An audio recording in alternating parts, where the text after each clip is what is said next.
મારા બધા મિત્રોને જય સ્વામિનારાયણ અને જય રામદેવ પીર અને હર હર મહાદેવ હર। તો સ્વાગત છે આપનું ફરીવાર ધાર્મિક વિડીયોમાં। આજનો વિડીયોમાં બતાવશું કે મારે જામ રાવલ દેવભૂમિ દ્વારકા મૂળ બારિયાધાર વિસ્તારમાં જે આવડ માતાજીનું મંદિર તળાવના કાંઠે આવેલું છે તે મંદિરના દર્શન અમારા બધા મિત્રો માટે જય આવડમાં। અને મિત્રો વિડીયો સારો લાગે તો આવડ માતાજીના નામ પર એક લાઈક આપી દેવી, જેથી કરીને વિડીયોનો વ્યૂ સારો બને।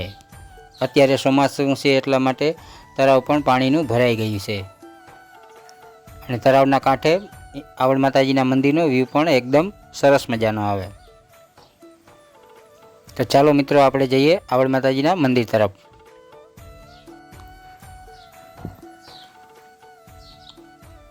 જે તળાવના કાંઠે જે પાર છે તેના ઉપરથી જ વ્યૂ પણ તમને બતાવી દઈએ।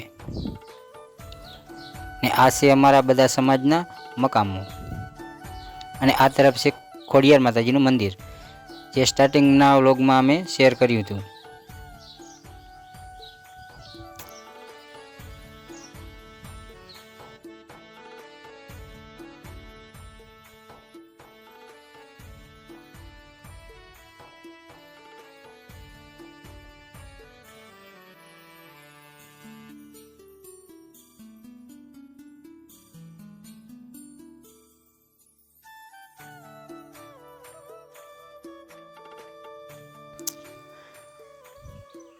પહેલાં તો આ તળાવની પાળનું જે કામ હતું તે નબળું હતું, અત્યારે તો હાલ રોડ કામ પણ થઈ ગયું છે અને જે તમે આ જોઈ રહ્યા છો તે તળાવની નજીક એકદમ પાર પણ બની ગઈ છે।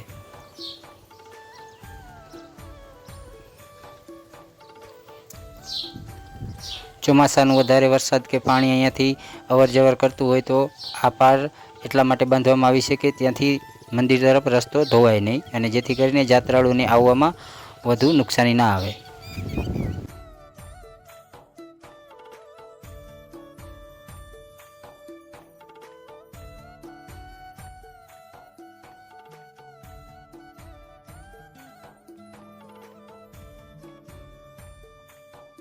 હવે તો મિત્રો આપણે જઈએ આવડ માતાજીના મંદિરે દર્શન કરવા। તો આવી ગયા આપણે આવડ માતાજીના મંદિરે। અહીંયા આવડ માતાજીના મંદિરે પીપળાના મોટા મોટા ઝાડ છે, ત્યાં બેસવા લાયક છાંયો પણ છે, સરસ મજાનું કામકાજ પણ પૂરું થઈ ગયું છે। અહીંયા મંદિરનું જે લાદીનું કામકાજ ચાલુ હતું તે લાદીનું કામકાજ પણ સરસ મજાનું એકદમ ગોઠવાઈ ગયું છે। હવે મંદિરની અંદર નજીક જઈને તમને બધી બાજુનું વ્યૂ બતાવીએ। અહીંયા આવડ માતાજીના મંદિરે શ્રદ્ધાળુ ચાલતા આવે છે, માનતાઓ ચડાવે છે અને જે કોઈ પણ કામ અધૂરું હોય તેમની માનતા પણ અહીંયા પૂરી થાય છે। આવડ માતાજીના મંદિર ઉપર જેને ટેક રાખી હોય, માનતા માનેલી હોય, તેમની મનોકામના આવડ માતાજી સંપૂર્ણ પરિપૂર્વક કરે છે।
તો ચાલો હવે મિત્રો મળીએ આપણે નવા બ્લોગમાં.